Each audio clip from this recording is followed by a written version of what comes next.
Será que a motivação importa? Quando a gente se depara com a pergunta sobre qual o propósito da nossa vida, por que estamos aqui, qual tem sido a nossa resposta? Será que se a gente responder que Jesus é a nossa maior motivação, a gente está sendo sincero? Será que a nossa mente ela vai estar limpa e leve se a gente falar que é Jesus que nos motiva? Ou será que a gente está vivendo uma vida apenas para cumprir requisitos, apenas para cumprir agendas de cultos ou programações da igreja? Será que a motivação realmente importa para Jesus? Será que se eu for aos cultos, se eu for à igreja, mas com as motivações erradas, isso ainda vai agradar Jesus? A Bíblia é muito clara quando nos mostra sobre as motivações. Lá em 1 Reis, no capítulo 21, a partir do verso 1, diz assim: Sucedeu depois disso o seguinte: Nabote, o jezreelita, possuía uma vinha ao lado do palácio que Acabe, rei de Samaria, ou seja, rei de Israel, tinha em Jezreel.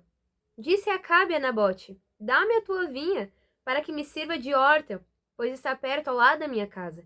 Dar-te-ei por ela outra melhor. Ou se for do teu agrado, dar-te-ei em dinheiro que ela vale. Porém, Nabote disse a Acabe: Guarda-me o Senhor de que eu te dê a herança de meus pais.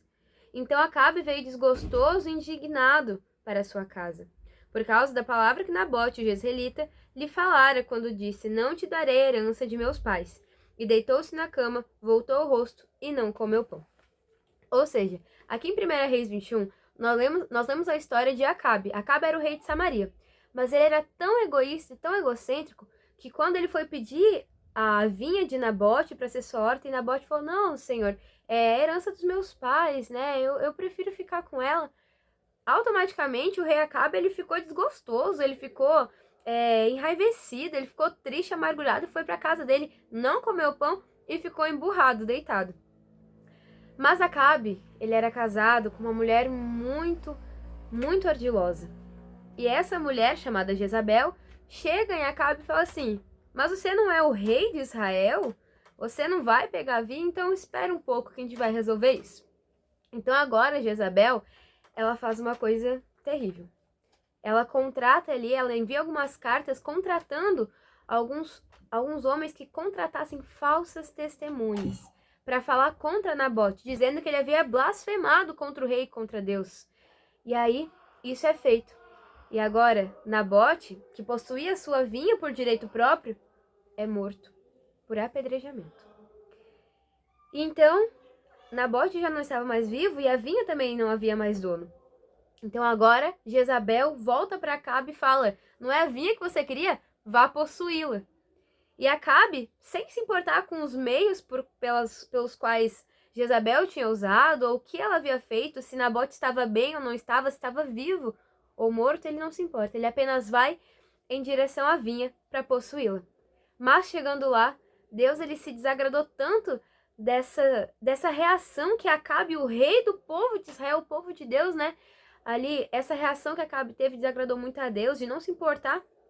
Então agora, Deus ele manda o profeta Elias. E agora, ainda no capítulo 21, mas no verso 17, nós vamos ler assim: Então veio a palavra do Senhor a Elias, o tesbita, dizendo: Dispõe-te, desce para encontrar-te com Acabe, rei de Israel, que habita em Samaria. Eis que está na vinha de Nabote, onde desceu para tomar posse dela. Falar-lhe-ás dizendo: Assim diz o Senhor: Mataste e ainda por cima tomaste a herança? Dir-lhe-ás mais: Assim diz o Senhor: No lugar em que os cães lamberem o sangue de Nabote, cães lamberão o teu sangue, o teu mesmo. Perguntou Acabe a Elias: Já me achaste, inimigo meu? Respondeu ele: Achei-te, porquanto já te vendeste para fazeres o que é mal perante o Senhor. Eis que trarei o mal sobre ti. Arrancarei a tua posteridade e exterminarei de Acabe a todo do sexo masculino, quer escravo, quer livre, em Israel. Farei a tua casa como a casa de Jeroboão, filho de Nebate, como a casa de Baasa, filho de Aías, por causa da provocação com que me irritaste e fizeste pecar a Israel. Também de Jezabel falou o Senhor: os cães devorarão Jezabel dentro dos muros de Jezreel. Quem morrer de Acabe na cidade, os cães o comerão, e quem morrer no campo, as aves do céu o comerão.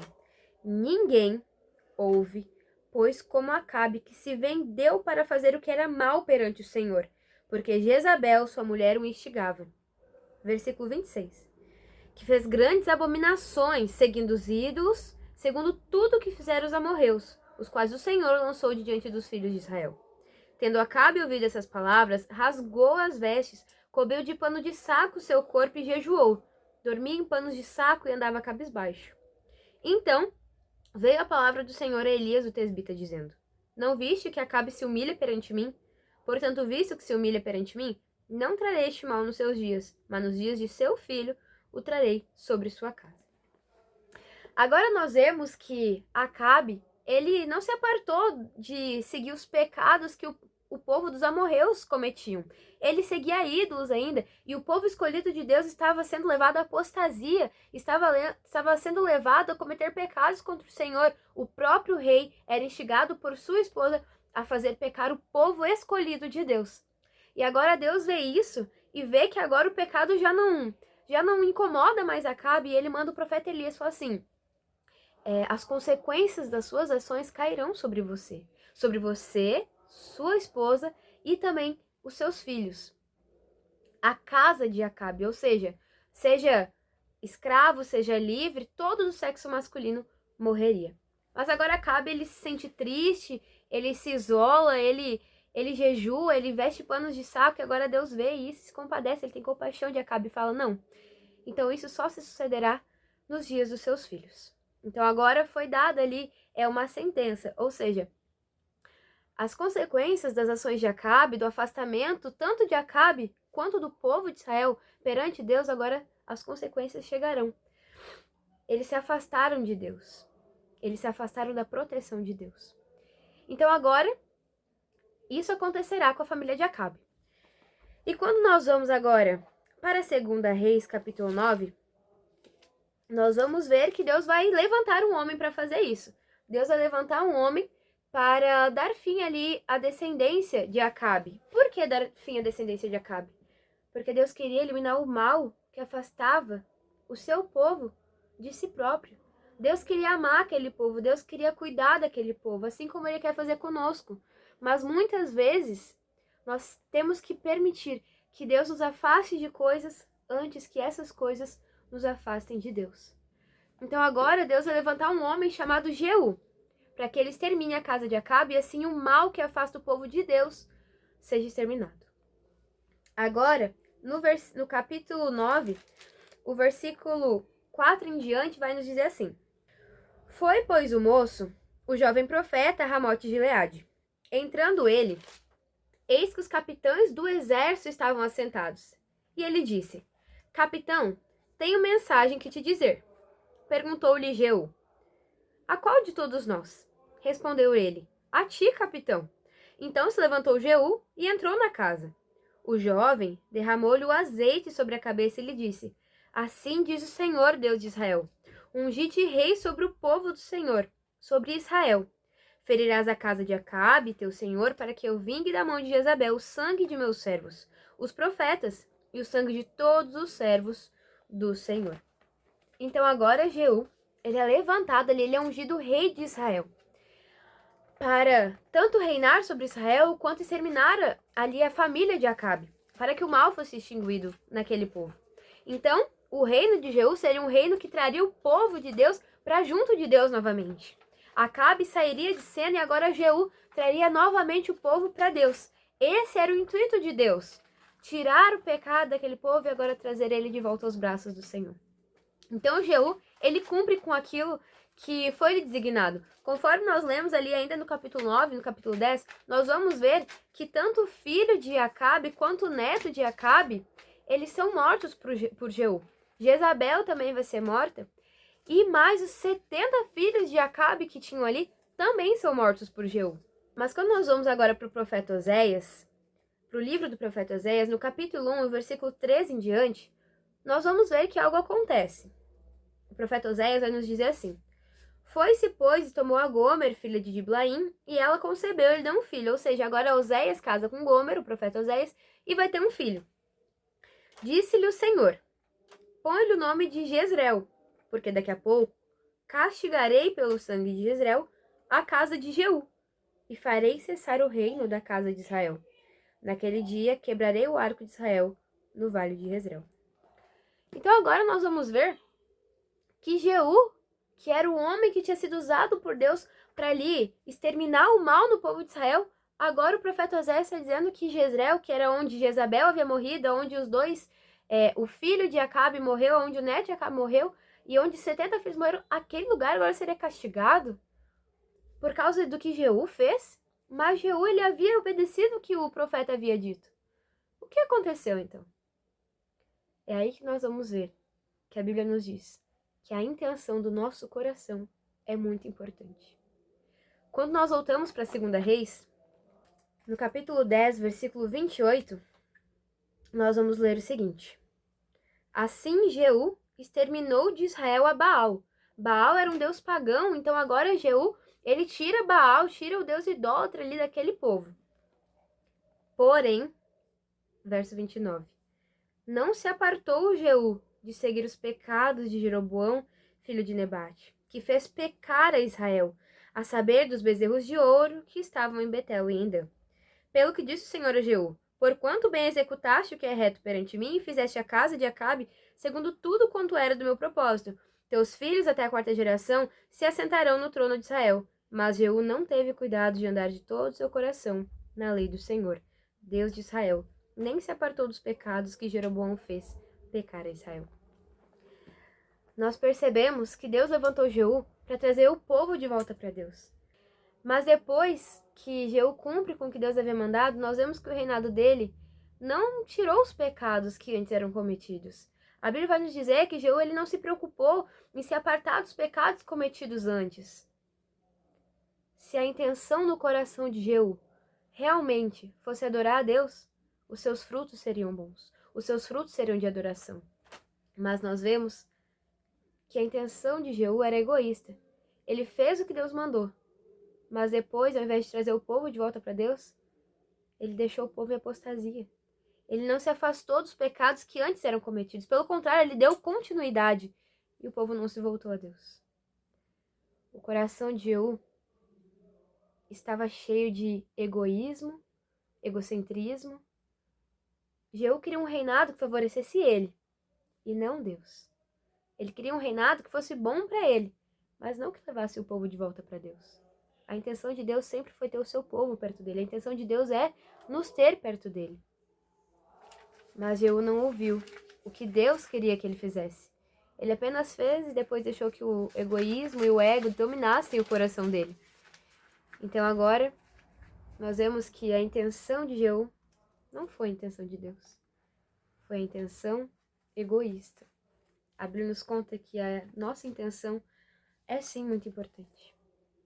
Qual tem sido a sua intenção? Qual tem sido a nossa intenção? Qual tem sido a nossa motivação? O que tem nos motivado? A Bíblia vai nos dar mais um exemplo. Agora nós vamos para 1 Crônicas, capítulo 21, do versículo 1 em diante. E nos diz assim: Então Satanás levantou contra Israel e incitou a Davi a levantar o censo de Israel. Disse Davi a Joabe e aos chefes do povo: Ide, levantai o censo de Israel desde Berseba até Dan, e trazei-me a apuração para que eu saiba o seu número. Então disse Joabe: Multiplique o Senhor teu Deus a este povo 100 vezes mais. Porventura, ó rei, meu senhor, não são todos servos do meu senhor? Por que requer isso, meu senhor? Por que trazer assim culpa sobre Israel? Eu acredito que não foi o censo que fez Davi pecar. Porque Davi era rei, então provavelmente o censo ali que ele fazia no povo era da sua rotina.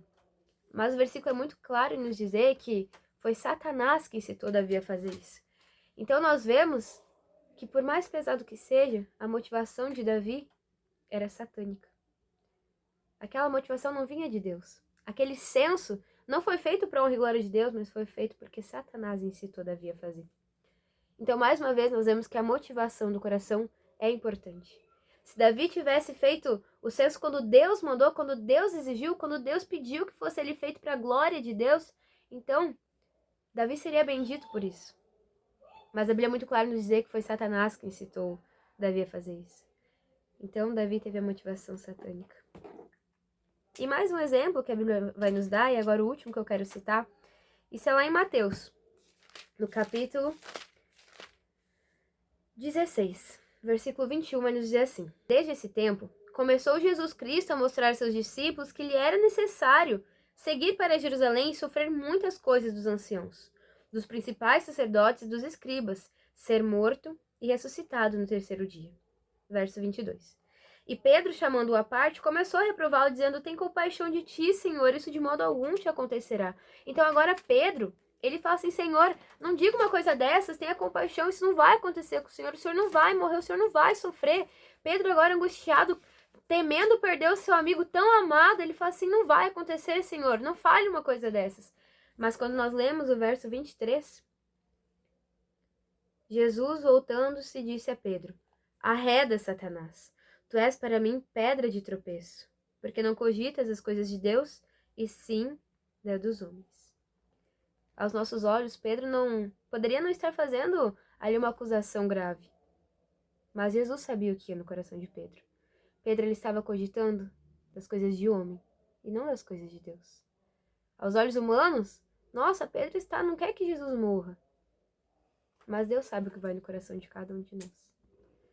Pedro, ele teve a motivação de homem, porque cogitava das coisas de homens. Ele cogitava dos sentimentos que ele tinha, da aflição que ele sentia em perder Jesus, mas ele não entendia que, na verdade, era necessário que Jesus passasse por isso.